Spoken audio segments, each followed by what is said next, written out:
Hey there YouTube, California Prepper here. This is the video I've been wanting to do for a while. I'm just going to do a little talking. Maybe you guys will stick around and watch the video. The video I wanted to do is actually about popular misconceptions about prepping.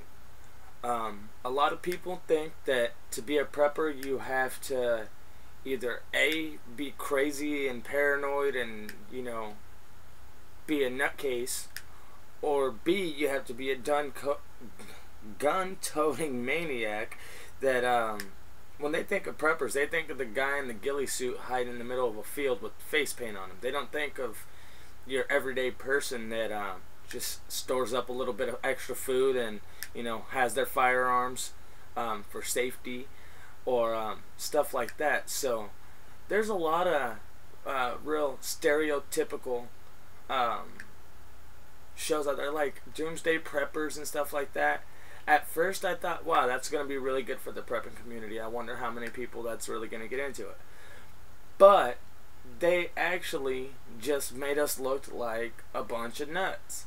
I mean, if you've watched anybody here on YouTube's videos after they appeared on Doomsday Preppers and stuff like that, they'll tell you that, you know, half the stuff that they showed, they would just nitpick, you know, words from here and words from there and place them wherever they wanted to make it seem like you were saying something completely different. So it's really unfortunate that programs like that you think would help our community is actually hurting our community. It actually brought in a lot of I don't want to say unwanted participants, but people that really aren't prepping isn't a hobby. Let's put it that way. Prepping is a lifestyle. There's a lot of videos that people put out. Check out Miami Prepper 1's video. Is this a hobby or is it a lifestyle? Because prepping is a lifestyle. I spend every day of my life without, consciously doing it. Every part of the day, I'm constantly thinking of, you know, expanding my preps. What could I do to make this better? You know, I'm always on the lookout for deals, always on the lookout for certain things, because prepping to me is a lifestyle. It's not a hobby. It's not something I do for fun. It's not like collecting cards, and it's not something I can only do on the weekends. This is something that I live day in and day out. My kids do it. My wife does it. It's a family affair, and I'm really happy that I'm actually getting my young kids into it now. I have a 3.5-year-old son and a 4-year-old daughter, and they think it's pretty dang neat that they have a bug out bag and a little tent set up. They have their BB guns and their pellet guns that they've been learning to shoot on, and when they get older, those are going to be their guns, their first guns, of course. And I really think it's very important to instill some sort of values and especially when it comes to stuff like the outdoors. I mean, last time there was a depression, a lot of people died. If it happened now, the way it happened in the 30s, it would be even worse. And people think, oh, you know, it's 2012, you know, people wouldn't die off like that. Back then, at least people had skill sets. They still knew how to do stuff. They could still go and hunt and gather and, you know, knew how to fish. Most people can't even freaking tie a fishing knot.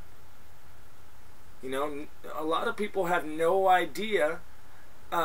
They think fishing's just throwing a worm on the end of a string and tossing it out, you know, in the middle of a creek. That's not gonna work for you guys. You know, you might catch a fish or two that way, but it ain't gonna work for very long. Like, you know, trust me on that one.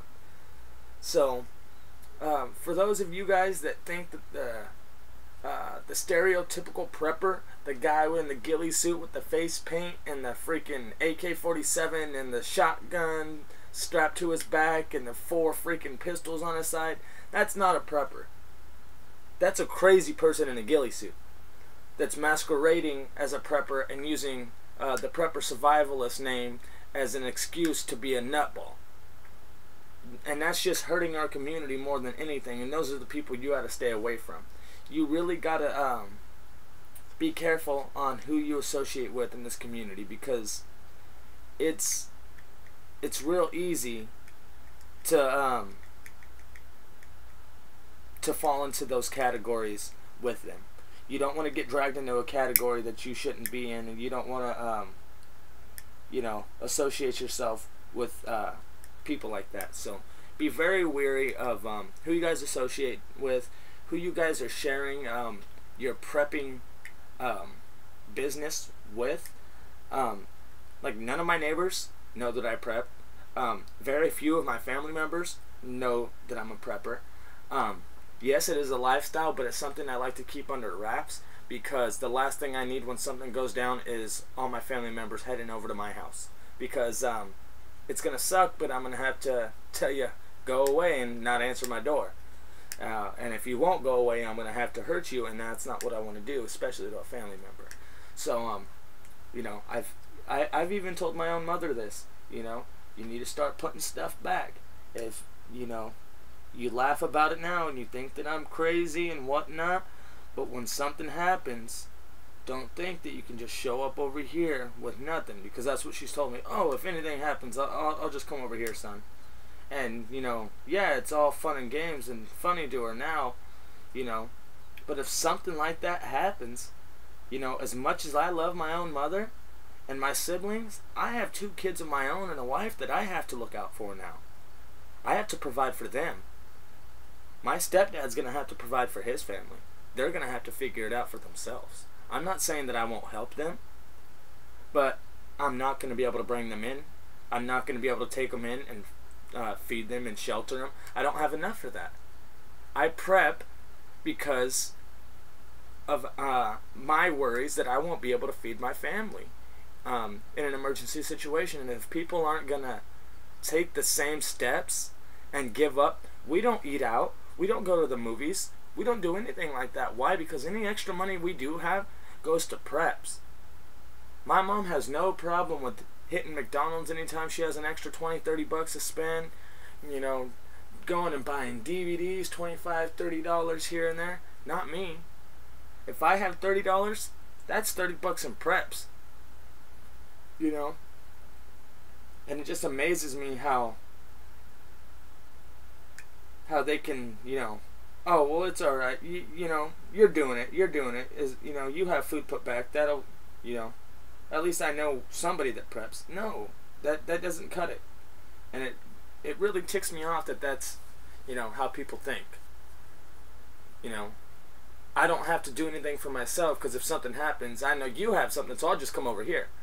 And, it's going to be hard, but, in those situations, what are you going to do? Have your own kids starve because you took in 6 other people that you weren't planning on taking in and you don't have enough food for?